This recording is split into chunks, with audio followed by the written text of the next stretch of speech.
দর্শক আমন্ত্রণ জানাচ্ছি আমাদের নিয়মিত আয়োজন কেমন আছে অর্থনীতি এই অনুষ্ঠানে। আমি তৌফিকুল ইসলাম খান আপনাদের সাথে কথা বলছি। আজকে বাজেট নিয়ে আলোচনা করব। মূলত আমরা জানতে চাইব যে বাজেটে আসলে কতখানি এটা ব্যবসা বান্ধব বিনিয়োগ বান্ধব হলো, সেই বিষয়গুলোকে আমরা আলোচনা করব। আমাদের সাথে দুজন অতিথি আছেন আজকে আলোচনা করবার জন্য। মুসলিউদ্দিন, তিনি ব্যবস্থাপনা পরিচালক শাহজালাল ইসলামী ব্যাংক, এবং আমার সাথে আছেন ফরিদউদ্দিন আহমেদ, তিনি সাবেক সদস্য এনবিআর। আপনাদের দুজনকে অনেক ধন্যবাদ এই অনুষ্ঠানে আসার জন্য। দর্শক, আমরা আলোচনা শুরু করব। আলোচনা শুরু করবার আগে বাংলাদেশ টেলিভিশনের একটা ছোট প্রতিবেদন দেখে আসব। জীবিকার নিরাপত্তা এবং বৈষম্যহীন পরিবেশ। সম্পদের সুষম বন্টন ও বৈষম্যহীন বাংলাদেশ গড়ার লক্ষ্যে জাতির জন্য ৭,৯০,০০০ কোটি টাকার বাজেট দিয়েছেন অর্থ উপদেষ্টা ডক্টর সালেহুদ্দিন আহমেদ। তবে বাজেটে বৈষম্যহীন ও টেকসই অর্থনৈতিক ব্যবস্থা গড়ার প্রত্যয় ব্যক্ত করলেও বিনিয়োগ বৃদ্ধি ও কর্মসংস্থান সৃষ্টির সুনির্দিষ্ট দিশা দেখা যায়নি বলে মনে করেন অর্থনীতিবিদরা। বাজেট বক্তৃতায় অর্থ উপদেষ্টা বলেন, আপাতত প্রবৃদ্ধির গতি বৃদ্ধির পরিবর্তে অর্থনীতির ভিত মজবুত করার দিকে অধিকতর মনোযোগ দেওয়া হয়েছে। এই শক্তিশালী ভিত্তি হবে আগামীর বাংলাদেশ বিনির্মাণের সোপান। আগামীর সেই বাংলাদেশে সবার জন্য মানসম্মত জীবন ও সব স্তরে বৈষম্যহীন ব্যবস্থার নিশ্চয়তা দেয়াই হবে মূল লক্ষ্য।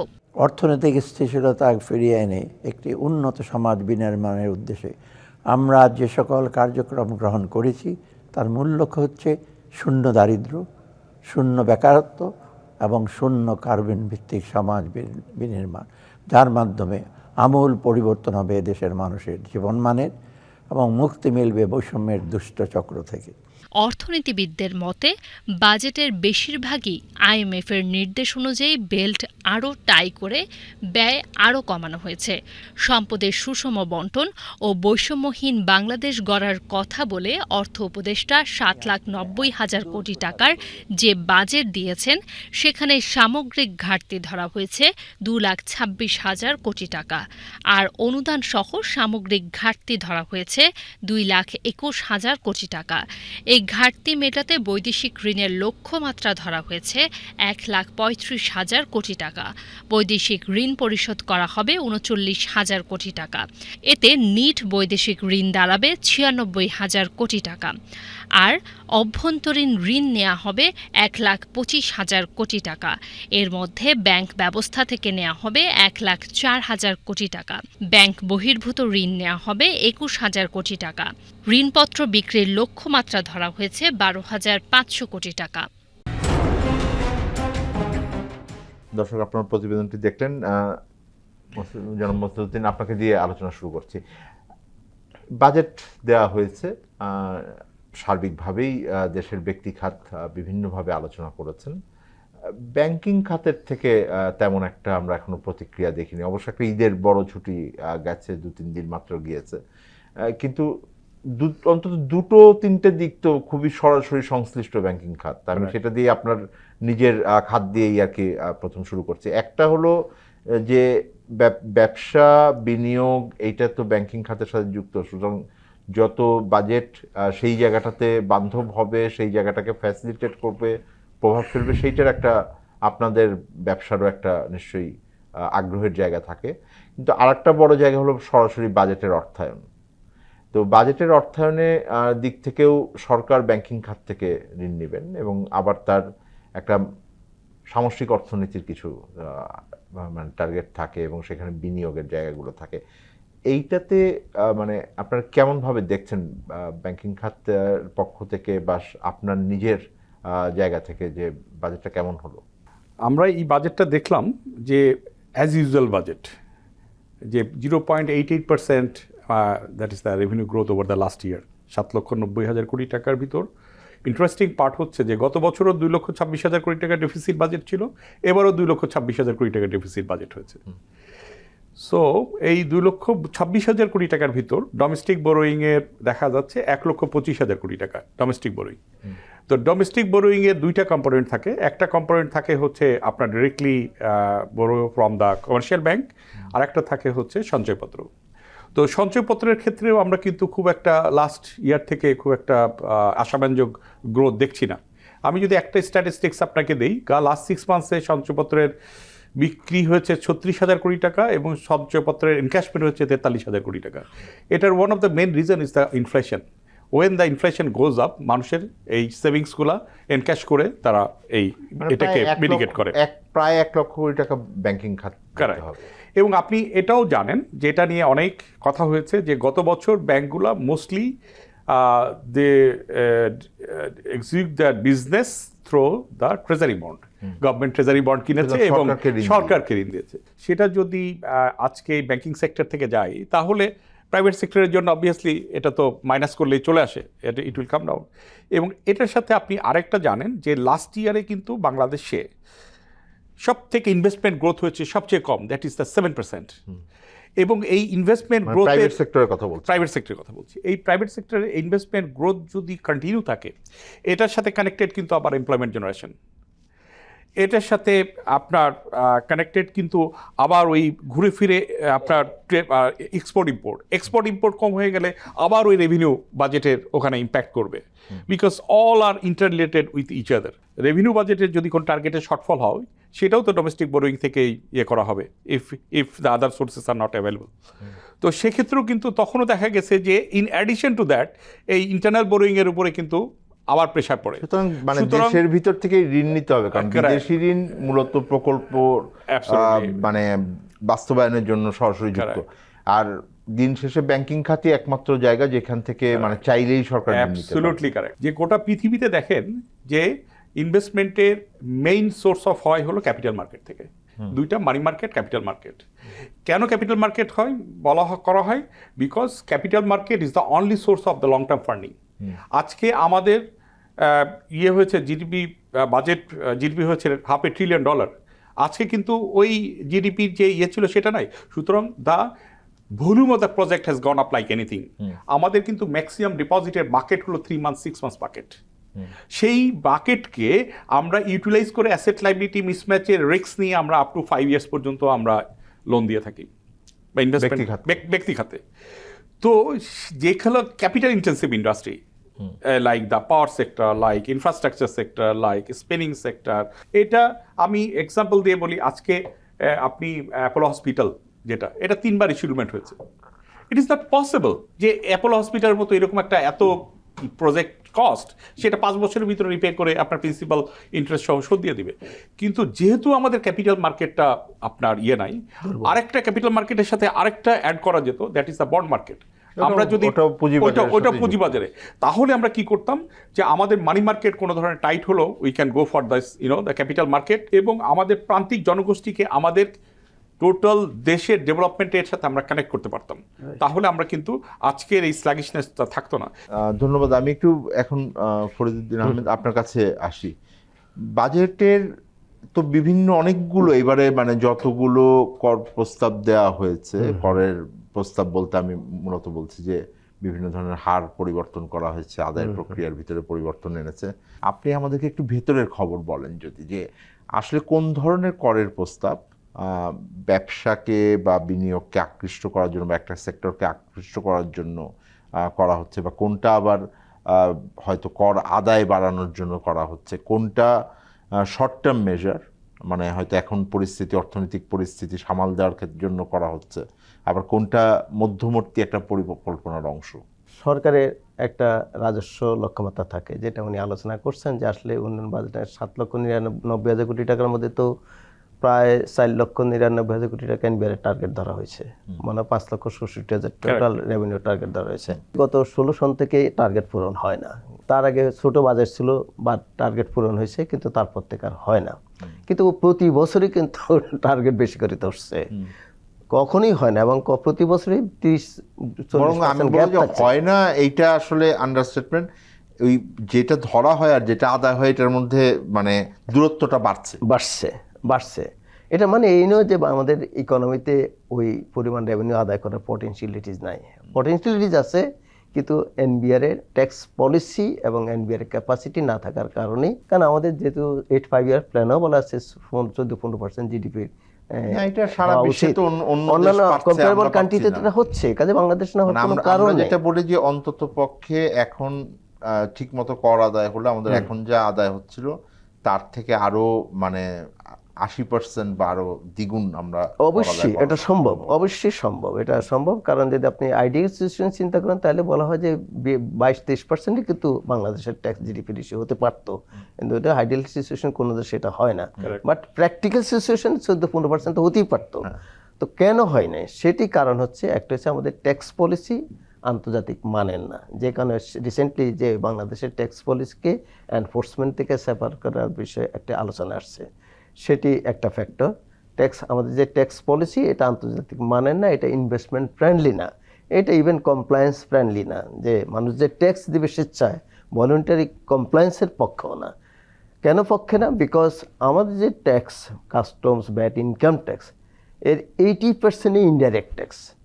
তো ট্যাক্সের বৈশিষ্ট্য কি এখনকার পৃথিবীতে? ট্যাক্সের বৈশিষ্ট্য হচ্ছে আপনি ডাইরেক্ট ট্যাক্সে কন্ট্রিবিউশন তো বানাতে হবে, কারেক্ট। তাহলে একটা প্রগ্রেসিভ ট্যাক্সেশন হতে হবে। যিনি বেশি আয় করবেন তিনি বেশি ট্যাক্স দেবেন, যিনি কম আয় করবেন তিনি কম ট্যাক্স দেবেন। কিন্তু যদি আপনার ইনডাইরেক্ট ট্যাক্সই 80% হয়, তাহলে এই চাপটা কার উপর যাচ্ছে? গণমানুষের উপর যাচ্ছে, সাধারণ মানুষের উপর যাচ্ছে। তো সাধারণ মানুষের তো পার্চেসিং ক্যাপাসিটি বাড়ে নাই, ফরিদ সেটা ভাই, একটা এখন সমস্যা। যদি আমি বলি যে এটা তো একদিনে হয়তো আবার বলবেন যে অনেকে বলবেন যে করা সম্ভব না, যে আমি এক বছর এটা পরিবর্তন করতে পারবো না, কারণ এটা কাঠামোর ব্যাপার। আমি যদি আপনাকে জিজ্ঞেস করি এই অর্থ বছরে যতগুলো কর পদক্ষেপ এসছে তার ভিতর দিয়ে কি আপনি যদি আপনাকে একটা ওভারঅল অ্যাসেসমেন্ট 1-2 বাক্যের ভিতরে বলেন, আমি বলি ওই পথে কি হাঁটলো অন্তর্বর্তীকালীন সরকার নাকি হাঁটলো না? অ্যাডভান্স ট্যাক্স যেটা আমদানি পর্যায়ে আদায় করা হয় সেটা ইন্ডাস্ট্রির জন্য আগে ছিল 3%, এবছর এটা 2% করছে। Welcome, it's good. কিন্তু কমার্শিয়াল ইম্পোর্টের জন্য এটা 7.5% করছে। তো কমার্শিয়াল ইম্পোর্টটা কারা আনে? এটা কনজিউমার গুডস না, তো না, ইন্ডাস্ট্রিয়াল র মেটেরিয়াল। কার জন্য? ফর এসএমই খাতের জন্য। এসএমই খাত আপনার ইকোনমিতে 25% কন্ট্রিবিউট করে। এসএমইর প্রোডাক্ট কি আমার জন্য কস্টলি হয়ে যাবে অবশ্যই, আমার যেই অবশ্যই প্রোডাকশন করতে পারবে। ও তো লার্জ ট্যাক্স পেয়ার দেশে লার্জ প্রোডিউসার যে ওই রিয়াত নিতে পারবে, ও রিয়াত পাবে না, তার জন্য রিয়াত পাবে না। মানে সুতরাং এসএমই কম্পিটিশনে বড় প্রতিষ্ঠানের থেকে পিছিয়ে যাবে। এমনি তো আমাদের ট্যাক্স সিস্টেমে এসএমই হলো রিয়াত কম পায়, সেই জন্য তার কিন্তু ট্যাক্স ক্যাসকেড বেশি, ট্যাক্স অন ট্যাক্স বেশি হয়। লার্জ ট্যাক্স পেয়ারে তারা সরাসরি ইম্পোর্ট করতে পারে, তারা রেয়াত দিতে পারে, সো তার ট্যাক্স ইনসিডেন্স কম হয়, তাতে কম্পিটিটিভনেস সে বেটার পজিশনে থাকে। এসএমই হলার যত ছোট তার উপর ট্যাক্সের ইনসিডেন্স বেশি হওয়ার কারণে তার কম্পিটিটিভনেস কমে যায়। এই বছর তাকে আরও খারাপ অবস্থার দিকে ঠেলে দিয়েছে। এটা তো কোনোভাবে ভাবা উচিত না। এটা কিভাবে করলো এটা আমার মাথায় ধরে নেই। এটা একটা বড় সমস্যা তৈরি করছে। কিন্তু ওই বাজেটে কি বলা আছে, কেন করলো এটা? কোনো ব্যাখ্যা নেই। বলছে যে যাতে ওই রেয়াত দিতে না হয়, টাকা ফেরত দিতে না হয়, পরে এই জন্য করছে। এবং এই অদ্ভুত টাকা ফেরত পেতে যাতে সমস্যা না হয়, কিন্তু এটা ভয়ঙ্কর একটা সিদ্ধান্ত। সেটা কিভাবে হচ্ছে এটা আমি জানি না। এটা একটা খুব খারাপ একটা এটা কি এই কারণে করা হলো যে আপনার মানে ওনারা কি ভালো মনে করে করেছেন যে সবাই তখন এটাকে অ্যাকাউন্টিং সিস্টেমকে ইমপ্রুভ করবে, নাকি আপনার কি মনে হয় এই জন্য, যেহেতু আপনি একসময় কাজ করেছেন, নাকি এটা একটা অর্থ আদায়ের একটা কৌশল? এবং রেয়াত ওই যে টাকাটা অ্যাডভান্স ট্যাক্সটা হয়েছে ফেরত দেওয়ার কথা, সমন্বয় করার পরে ফেরত দেওয়ার কথা, যতটুকু ফেরত দিতে না হয়। অনেক লোকের ফেরত দেওয়া হচ্ছে না। ফেরত দিতে যাতে না হয়, এটা যাতে সরকারের ট্যাক্স হয়। ফেরত দিলে তার সরকারের ট্যাক্স না, এটা যাতে ফেরত দিতে না হয় সেই জন্য এই সিস্টেমটা করছে। আমার যেটি প্রশ্ন সেটা হচ্ছে যে এতে করে এসএমই খাতের প্রতিষ্ঠানগুলি সিরিয়াসলি এফেক্টেড হবে। ছোট উদ্যোক্তারা কি কোনোভাবে এটার থেকে সুবিধা পাবে? কোনো অনলাইনে যারা ব্যবসা বাণিজ্য করে তাদের দেখেন এটা 15% করছে। তো অনলাইনে যারা করে সে তো হয়তো একজন হোলসেলার রিটেইলার থেকে নিয়ে আসছে, উনি তো এই ট্যাক্স ইনভয়েস পাবেন না।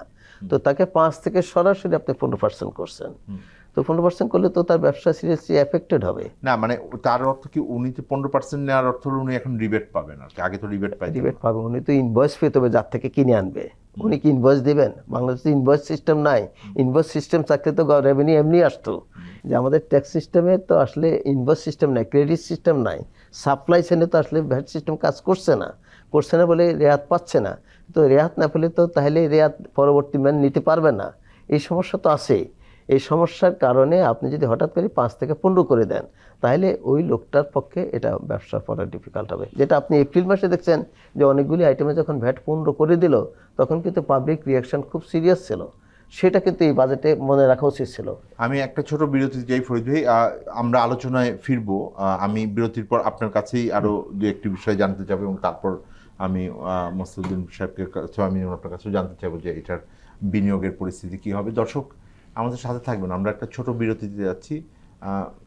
ব্যবসা, বিশেষত যারা ছোট ব্যবসা আছেন তাদের জন্য বাজেট কি বার্তা এনেছে, তাদের বাজেট বোঝার বিভিন্ন দিকগুলো আমরা আলোচনা করছিলাম।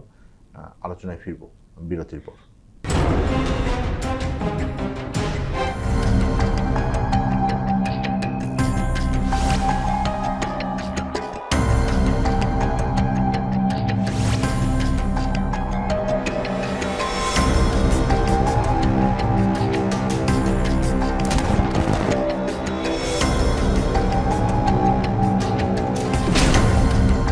ফ্যাসিবাদের দিনলিপি, প্রযোজনা আফরোজা সুলতানা ও আল মামুন।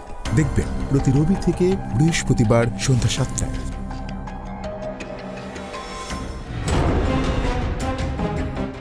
বিরতির আগে যে আলোচনাটা হচ্ছিল, আপনি বলছেন যে বেশ কয়েকটি পদক্ষেপ আছে যেটাকে আপনি মনে করছেন যে ক্ষুদ্র উদ্যোক্তা যারা আছেন, ছোট ব্যবসায়ী যারা আছেন তাদের জন্য একটু কঠিন হয়ে যাবে পরিস্থিতি। না, শুধু ক্ষুদ্র উদ্যোক্তা না, আপনি জাস্ট ইমাজিন যে আমাদের ইম্পোর্টের কিন্তু সব তো লার্জ ইম্পোর্টাররা ইম্পোর্ট করে না, ম্যাক্সিমাম তো কমার্শিয়াল ইম্পোর্ট। আর আরেকটা পদক্ষেপ বলি, যেহেতু আলোচনা করছেন আপনার জন্য, যেটা ওই যে মানে একটা ট্যাক্সের মিনিমাম ট্যাক্স যেটা 0.25 থেকে এখন 1 করলো জেনারেল সবার জন্য আর কি, এইটার আসলে ইমপ্লিকেশন কি? 0.25 থেকে 1 করছে টার্নওভার ট্যাক্স। এটাও জাস্ট ইমাজিন যে টার্নওভার ট্যাক্স, এটা তো ইনকাম ট্যাক্স, আপনি টার্নওভার ট্যাক্স হিসেবে দেখুন না। How is it income tax? It's not income tax, it is indirect tax. প্রিন্সিপালের একটা কথা বলতেছেন, এটা তো না, প্রিন্সিপালের কথা। আমি জানি যে আপনারা তো এখন রিফর্মের আলোচনাও করছেন, সেইখানে এই ধরনের বিষয়কে আপনারা ডিসকারেজ করবেন। অবশ্যই, কিন্তু এটা আগামী 1 বছরের বাজেটের বিষয়। আগামী 1 বছর বাজেটে আপনি জাস্ট ইমাজিন যেটা বলেছে যে ব্যাংকিং খাত থেকে 1,04,000 কোটি টাকা গভর্নমেন্ট বড় করার প্ল্যান করছে। উনি যেটা বলে ব্যাংকিং খাতে যে সার্কুলেশন, সেই তুলনায় যদি ওখান থেকে সরকারই বড় করে তাহলে প্রাইভেট সেক্টর কোনো কিছু পায়। পরামর্শ কমিটিতে কি এই ধরনের বিষয়গুলো কি সামনের দিনে আপনারা তুলে দিতে বলবেন? এই ধরনের কিছু আসতে যাচ্ছে? অবশ্যই যেগুলি বেস্ট প্র্যাকটিস না, যেগুলি ডাইরেক্ট ট্যাক্স কিন্তু ইনডাইরেক্ট ট্যাক্স হিসেবে দেখুন, সেগুলি তো আন্তর্জাতিক। আপনি যখন ডেভেলপিং কান্ট্রিতে যাবেন আপনাকে যে নিয়ম থেকে বেরিয়ে আসতে হবে। যেটি আমি বলতেছি যে আপনার টোটাল রেভিনিউর 80% যখন ইনডাইরেক্ট ট্যাক্সের নেচারে, তো সেটা তো থেকে যতক্ষণ বেরিয়ে না আসবেন ততক্ষণ ইনভেস্টমেন্ট ফ্রেন্ডলি তো পরিবেশ হলো না, ততক্ষণ পর্যন্ত রেভিনিউ আপনি যে পসিবিলিটিস আছে সেই লেভেলে তো আপনি ট্যাক্স আদায় করতে পারবেন না। কাজে আপনাকে ট্যাক্স পলিসিকে আগে আন্তর্জাতিক মানে করতে হবে, উন্নয়নশীল দেশ উপযোগী করতে হবে। করার পরে আপনাকে এর ম্যানেজমেন্টটা, যেটাকে ডিজিটালাইজেশন, এইদিকে যেহেতু ইন্টিগ্রেটেড ডিজিটালাইজেশন, ব্যাংকিং খাতে থেকে শুরু করে যেটা উনি সিকিউরিটি এক্সচেঞ্জ কমিশন শুরু করি, যত স্টেক হোল্ডার যেখানে মানুষের ট্রানজ্যাকশন আসে, অল ট্রানজ্যাকশনটাকে ক্যাপচার যদি এই পুরো এনবিএস সিস্টেমের সাথে ইন্টিগ্রেট করেন তাহলে ডেফিনেটলি ট্যাক্স গ্যাপও কমে যাবে। একটা ছোট প্রশ্ন করি, মানে এই বাজেটের তো তৈরি এটা যখন হলো, যেহেতু আপনি অনেকগুলো বিষয় বলছেন, আপনাদের যেই রিফর্মের জায়গাগুলো সামনে আনছেন, আমি যতটুকু জানি আপনারা 3টা পার্ট করেছেন। একটা নিয়ে তো যথেষ্ট বিতর্ক হয়েছে, সেপারেশন কিভাবে হবে, প্রাতিষ্ঠানিক কাঠামো কি হবে, এটা আপনারা রিপোর্ট দিয়েছেন, অন্তর্বর্তীকালীন রিপোর্ট। মুসলিম সাহেব, আপনার কাছে যেটা বলছি যে আপনি মানে অনেকগুলো হয়তো আবার ওয়েলকাম ইনিশিয়েটিভ আছে। আমি যেমন পার্টিকুলারলি আমি উদ্যোক্তাদের জন্য কতগুলো নতুন ফান্ডের কথা বলেছেন, বিশেষত তরুণ উদ্যোক্তাদের।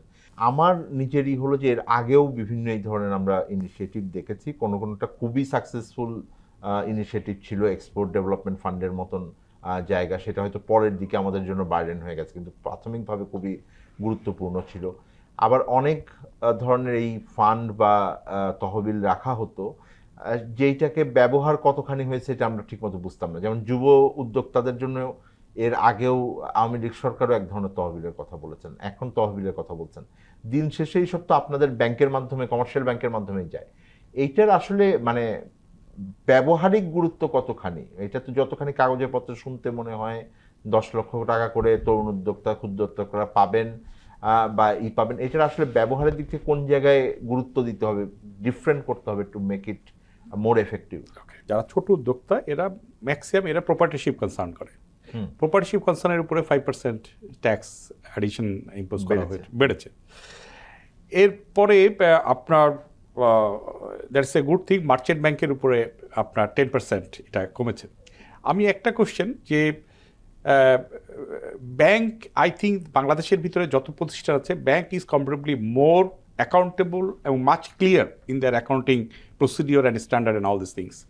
তাহলে ব্যাংক কোম্পানির উপরে 37.5%, এইটা ঠিক যে ব্যাংক 40% লুটপাট হয়েছে, দিন শেষে গভর্নেন্সের ঘাটতি আছে, ওইটাকেও স্বীকার করে না। But I agree with that, more formal, প্রাতিষ্ঠানিক সুশাসনের ঘাটতি থাকতে পারে, কিন্তু একটা প্রাতিষ্ঠানিক কাঠামো আছে এবং কেন্দ্রীয় ব্যাংকের সরাসরি যেই দেখভালে থাকে, যেখানে 27.5% আসতেছে আপনার নর্মাল বিজনেস কোম্পানির ক্ষেত্রে, এক্ষেত্রে 40% চলে যাচ্ছে ব্যাংক কোম্পানির ক্ষেত্রে। যদি লিস্টেড হয় তাহলে 37.5%।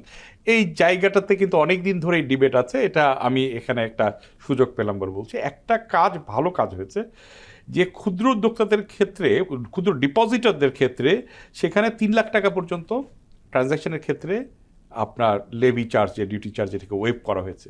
তার অর্থ হচ্ছে যে ডিউ টু ইনফ্লেশন যারা ছোট ছোট ডিপোজিটর তারা সার্ভিস চার্জ কাটতো, গভর্নমেন্টের ডিউটি কাটতো, তারপরে তাদের ইনফ্লেশনের এফেক্ট আসতো, আসলে কিন্তু তাদের তেমন কিছু থাকতো না। তো এই জায়গাটা কনসিডার করা হয়েছে। আর সব থেকে আরেকটা জিনিস হচ্ছে যে আমাদের যে সমস্যাটা হয় যখন এই টার্নওভার ট্যাক্সটা বাড়িয়ে দেয়, তখন করে কি, that is due to the lack of automations. তাহলে কি হয়, সে মাল্টিপল অ্যাকাউন্ট তৈরি করে যেখানে রেভিনিউ যেটার উপরে ট্যাক্স দিবে সেখানে কমিয়ে দেখায়, আলটিমেটলি সেটার উপর দিয়ে ব্যালেন্স শিট করে। সেই ব্যালেন্স শিট আমাদের কাছে যখন আসে তখন আমাদের যে এক্সিস্টিং ওয়ার্কিং ক্যাপিটাল লিমিট আছে সেটাকে জাস্টিফাই করে না, এবং আমরা তার উপরে কিন্তু তখন আবার আমাদের একটা আইসিআরআর গ্রেডিং আছে। ওনারা কর ফাঁকি দিতে গিয়ে যেই ব্যাংকিং খাত থেকে যেই ধরনের সুবিধা বা সরকারের যে বিভিন্ন এই তহবিলের সুবিধা নিতে পারেন। অ্যাবসলিউটলি, আমি সেই জন্য ফরিদ ভাইয়ের সাথে একমত। সেটা হচ্ছে যে এটার থেকে আমি যদি ওইটাকে অটোমেশন করতে পারি, তার টার্নওভারের এগুলাকে তার মোর অ্যাকাউন্টেবল করতে পারি, এখানে কিন্তু আরো ট্যাক্স বেশি আসবে। আমি আপনাকে এতটুকু বলতে পারি। আচ্ছা, এখন আসেন যে আমাদের যে এসএমই উদ্যোক্তাগুলো ছিল, আপনি জানেন যে ইটস এ ম্যাটার অফ এ ইয়ার, যখন ইন্টারেস্ট রেট ওয়াজ 9%, আমাদের এগ্রিকালচার লোনের ইন্টারেস্ট রেট ছিল 8%। আমাদের কোভিডের সময়ে আমাদের প্রচুর বাংলাদেশ ব্যাংকের রিফাইন্যান্স স্কিম ছিল ইন ডিফারেন্ট এসএমই সেক্টরস, এবং with a very cheaper rate 4 to 5%, 2.5% even, এগুলো ছিল। এগুলো কিন্তু উইদিন এ স্প্যান অফ, ওই একই ইন্ডাস্ট্রি চলছে, but within a span of 1 year এটা কিন্তু এখন এগ্রিকালচার লোনের ইন্টারেস্ট রেট হয়ে গেছে 8% to 12%। আপনি খুব অল্প এসএমই সেক্টরের জন্য, তৈল, বীজ, মশলা এবং ইম্পোর্ট সাবস্টিটিউটের জন্য শুধুমাত্র 4% একটা ইয়ে রয়েছে, বাকিগুলোতে কোনো রিফাইন্যান্স নাই। না, ওই তৈল বীজের কথা বলছি, তৈল বীজের ভর্তুকি দেয়। তো আমি যেটা চাচ্ছি এখনকার এই গ্লোবালাইজেশনের সময়ে যে জিনিসটা দেখা যাচ্ছে, আমি এক্সাম্পল দিয়ে বলি যে গোটা বাংলাদেশে প্রচুর চাতাল মিল ছিল আগে, হাজার, এগুলো কিন্তু সব বন্ধ হয়ে গেছে, because this entire sector is consumed by বড়রা ইয়ে হয়ে গেছে। তো সিমিলারলি ছোট ছোট খামারি যারা ডিম প্রোডাকশন করে, আজকে 9.5 টাকা ডিমের দাম, can they afford that production cost less than 9 এটা। সুতরাং আমাদেরকে রিজিয়নাল মার্কেট করে তাদেরকে প্রোটেকশনের ব্যবস্থা করতে হবে, না হলে কিন্তু সব এই ঢাকামুখী হবে এবং এই তাদের ট্রান্সপোর্টেশন কস্ট বেড়ে যাবে এবং they will not survive even at the, আপনি can imagine now the interest rate is 14%, 15%। একটা প্রান্তিক সে কত % প্রফিট করে, হাউ ইউ উইল সার্ভাইভ? এবং ছোট ছোট ইয়েগুলার কি অসুবিধা হয়, তারা থাকে হাইলি লিভারেজড, তাদের যে টোটাল প্রোডাকশন দেখা যাচ্ছে তার টোটাল প্রোডাকশনের ভিতরে তার ইকুইটি থাকে কম, তার ম্যাক্সিমাম থাকে ডেট, তাহলে সেই পরিমাণ 13, 14, 15% এই ডেট নিয়ে সে কিন্তু সার্ভাইভ করতে পারছে না। সুতরাং আমি চাচ্ছি যে ওইটাকে ব্রডেন করতে হবে, ওইটা সাবসিডিকে, আমি কিন্তু গভর্নমেন্ট অনেক জায়গাতে সাবসিডি দিচ্ছে, ওই সাবসিডিটাকে যদি আমি রিফাইন্যান্স, যদি আমাদের কমার্শিয়াল ব্যাংকের থেকে যখন রিফাইন্যান্স করছে, এটা কিন্তু 100% secured, because if the customer fails to repay, Bangladesh bank কিন্তু আমাকে ডেবিট করে নিয়ে যাচ্ছে। দর্শক, আমাদের আলোচনা জমে উঠেছে, আমরা বাজেট নিয়ে আলোচনা করছিলাম এবং আপনারা মনে আছে যে আমরা আলোচনায় শেষ ভাগে যখন ফিরবো এই বিরতির পর, তখন আমরা আলোচনা করব যে আমাদের যে সংস্কার প্রস্তাবগুলো তার সাথে মিলিয়ে বাজেটকে কেমনভাবে দেখা যায়। একটা ছোট বিরতি নিয়ে আলোচনায় আবার ফিরছি।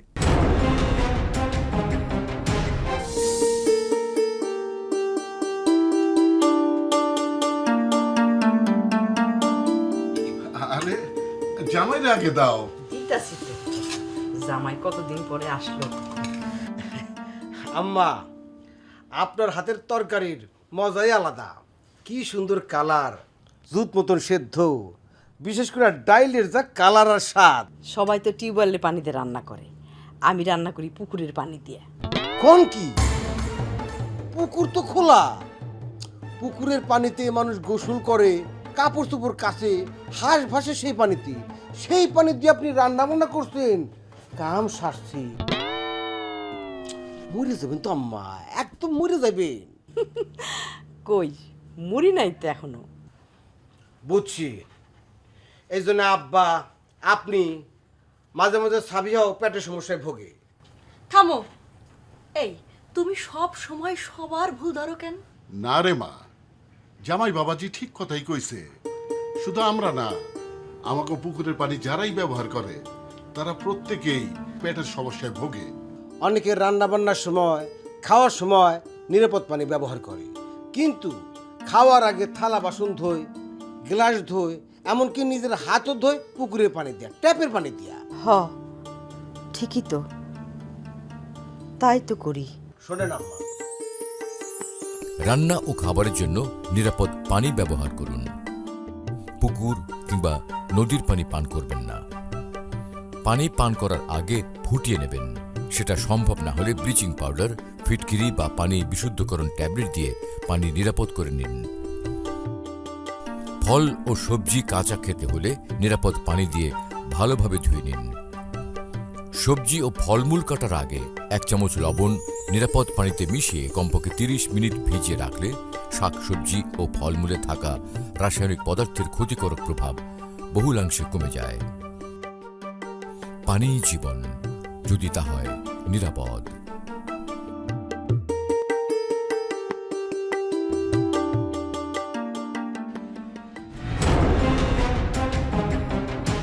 দর্শক, আবার আমন্ত্রণ জানাচ্ছি আমাদের আজকের অনুষ্ঠান কেমন আছে অর্থনীতি। আমাদের আজকের পর্বের শেষ ভাগে আছে আলোচনার। আমি তৌফিকুল ইসলাম খান, কথা বলছিলাম জনাব মোসলেউদ্দিন এবং জনাব মোহাম্মদ ফরিদ উদ্দিন। আপনাদের দুজনের সাথে ফরিদ ভাই, বিরতির আগে আপনার কাছে প্রশ্ন রেখে গিয়েছিলাম যে আপনারা জাতীয় রাজস্ব বোর্ডের যে পরামর্শ কমিটি, তার রিপোর্টও আপনারা বলছেন যে খুব শীঘ্রই আপনারা জমা দিয়ে দিবেন। আমরা জমা দেব না, আমরা পাবলিকের কাছে দেব ভ্যালিডেশনের জন্য।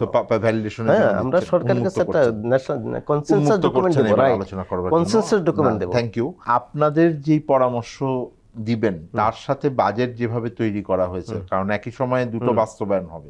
এই বাজেটও বাস্তবায়ন হবে জুলাই মাস থেকে, আর আপনাদের যেই প্রস্তাব, আমি সেটাও ধরে নিচ্ছি জুলাই আগস্ট মাসেই হয়তো কিছু কিছু করে বাস্তবায়ন শুরু হবে। তো খুব পার্থক্য হবে নাকি খুবই কাছাকাছি আছে? বিশাল পার্থক্য হবে। আমরা এখানে টাইম দিচ্ছি 3 থেকে 4 বছর। 1 বছরতে সমস্ত রিফর্ম করা যাবে না, এটা সম্ভব না, একটু সময় লাগবে। এবং এখানে পলিটিক্যাল কমিটমেন্ট হচ্ছে সবচেয়ে প্রথমে থাকতে হবে। ওটা যদি না থাকে তাহলে এটা কেউ করবে না। যেমন এনবিআর এর অফিসাররা এনবিআর লোকেরা যে আমাদের ট্যাক্স সিস্টেমে যে সমস্যাগুলো আমরা আইডেন্টিফাই করছি, স্টেক হোল্ডাররা আইডেন্টিফাই করছি, বিশ্বব্যাংক করেছে, IMF করেছে, আপনার ফিকি করেছে, অল চেম্বার করতেছে, প্রতি বছরই করতেছে, কিন্তু এনবিআর এগুলি নিতে পারছে না একটি কারণ, তাদের ওই যে টার্গেট দিয়ে দেয় যে টার্গেট এত করতে হবে। রিসোর্স কমিটি থেকে বলে যে এনবিআর এই বছর 5,80,00,000 কোটি টাকা আদায় করতে হবে, এই বছর বলে দিয়ে 4,99,000 কোটি টাকা দেবে। কারণ কি? বড় বাজেটের কারণে, কারণ রেভিনিউ তো নাই। তো সেটার কারণে ওরা জানে যে তাদের যে ইনকাম ট্যাক্সের যে পলিসি আছে, ভ্যাটের যে পলিসি, কাস্টমস আছে, এটা আন্তর্জাতিক মানের সাথে সঙ্গতিপূর্ণ নয়, এটা চেঞ্জ করা দরকার। কিন্তু তারা সাহস পায় না, কারণ করতে গেলে রেভিনিউটা কোথা থেকে আসবে। আমরা যে রিফর্মের প্রস্তাব করেছি, আমরা কিন্তু এই সব বিষয়গুলো করেছি, এবং 3 থেকে 4 বছরের মধ্যে করতে হবে। আন্ডার পলিটিক্যাল কমিটমেন্ট থাকতে হবে এবং ইনভেস্টমেন্ট করতে হবে। ডিজিটালাইজেশন, ইনভেস্টমেন্ট, ইন্টিগ্রেটেড ডিজিটালাইজেশন লাগবে। ট্যাক্স পলিসি এবং ট্যাক্স অ্যাডমিনিস্ট্রেশন সেপারেট করার কথা বলছি, এবং দুইটা পরিপূরক হতে হবে। পলিসি চেঞ্জ করতে হবে, এখানে লিডারশিপ লাগবে, সব কিছুর কথা বলেছি।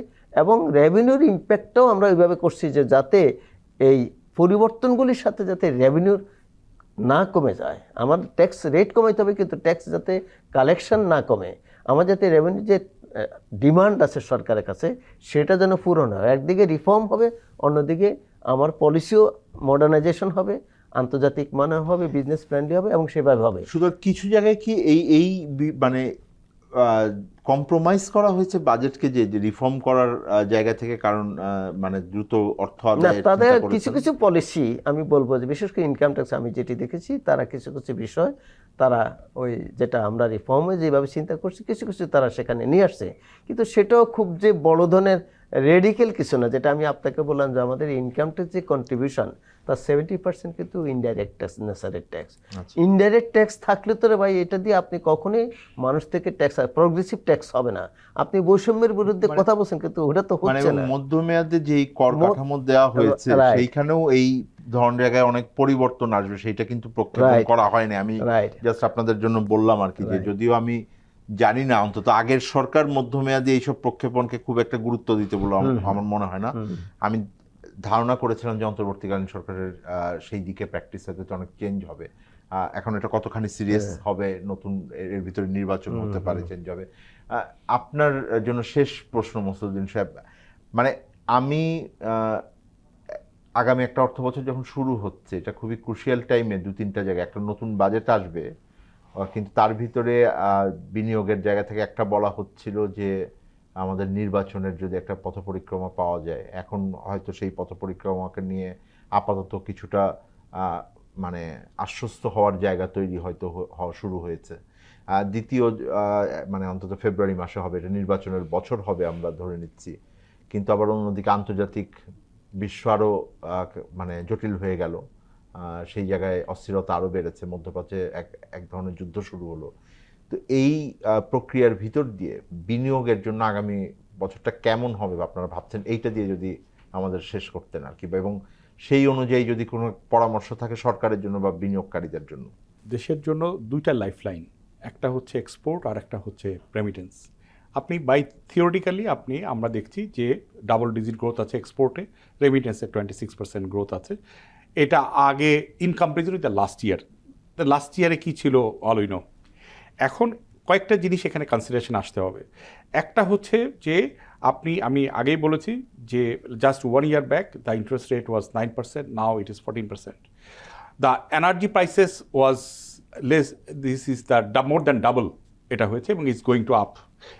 শুধুমাত্র এনার্জি প্রাইসেস না, energy price is not the issue is the availability, non availability of the energy resources to the industry. দামের সাথেও সম্পর্কিত আমাদের দেশের জন্য। থার্ড হচ্ছে যে আপনার ওয়েজেস কিন্তু এখন একটা কাঠামোর ভিতরে চলে এসছে, এবং প্রতি বছর একটা ইয়েতে বাড়াতে হবে, that is to contain the inflations, adjustment of the inflations, all this things. Fourth হচ্ছে আমাদের কিন্তু most of the raw material আমরা ইম্পোর্ট করি ফ্রম দ্য অ্যাব্রড, তো বাইরে কিন্তু ইনফ্লেশন চলছে। তাহলে আমার যে কন্ট্রোলিং ফ্যাক্টরগুলো ছিল আমার হাতে, সেগুলো যেরকম বাড়ছে, আমার ইন্টারন্যাশনাল যেখান থেকে আমি সোর্স করছি সেটাও বাড়ছে। অন দ্য আদার হ্যান্ড আমার কিন্তু প্রাইসে ওখানে কিন্তু ওই পরিমাণ অ্যাডজাস্টমেন্ট হচ্ছে না। যারা ইম্পোর্ট করে তাদের তো ডলার ডিভ্যালুয়েশনই হয়েছে প্রায় 26 to 30% ইয়েতে। এখন একটা স্টেপ আমি বলছি ভবিষ্যতের জন্য এই জিনিসগুলোকে আমাদেরকে আর ফার্দার যাতে করে আর অ্যাগ্রাভেট না করে, ফার্দার এইটাকে যেন আর খারাপের দিকে না যায়। আপনি ঠিকই বলেছেন, এখন মোটামুটি একটা অ্যাডজাস্টমেন্ট বা স্ট্যাবল পজিশনে নিয়ে এসে আমাদেরকে এই গ্রোথ ইয়েটা চলছে। তবে এইটা আমার কাছে মনে হচ্ছে যে উই আর দ্য একদম at the verge of the আমরা একদম খাদের কিনারায় এসেছি। এখান থেকে আবার যদি এনার্জি প্রাইস বেড়ে যায়, আবার যদি আপনার এই পলিটিক্যাল ইনস্ট্যাবিলিটি তৈরি হয়, আবার যদি এই সমস্ত ওয়ার্কাররা যদি রাস্তায় নেমে আসে, এবং যদি আবার ওই গ্যাসের কারণের জন্য ইন্ডাস্ট্রি এখানে সাফার করে, তাহলে দেখেন আর কত তারা লোড নিবে। এবং আমাদের সব থেকে বড় জিনিস হচ্ছে যে আমাদের যে গার্মেন্টস টেক্সটাইলের যে টেকনিক্যাল নোহাউ আজকে দেশের বিভিন্ন সেক্টরে এটা পৌঁছে গেছে। তো আমরা শুধুমাত্র এই কয়েকটা জিনিস যদি অ্যাডজাস্টমেন্ট করতে পারি, এবং যদি আমরা এই ডলার প্রাইসটাকে স্টেবল রাখতে পারি, যদি এনার্জি সোর্সটাকে অ্যাভেলেবিলিটি রাখতে পারি, তাহলে আমার কাছে মনে হয় যে আমাদের খুব একটা বেশি ইয়ে করার দরকার নাই। অলমোস্ট আমার কারেন্ট অ্যাকাউন্ট পজিটিভ বের চলে এসছে, আমার ফিসক্যাল অ্যাকাউন্টের ডেফিসিটও অনেক কমে গেছে, আমার মোরাললেস ডলার ইজ বিকামিং স্টেবল।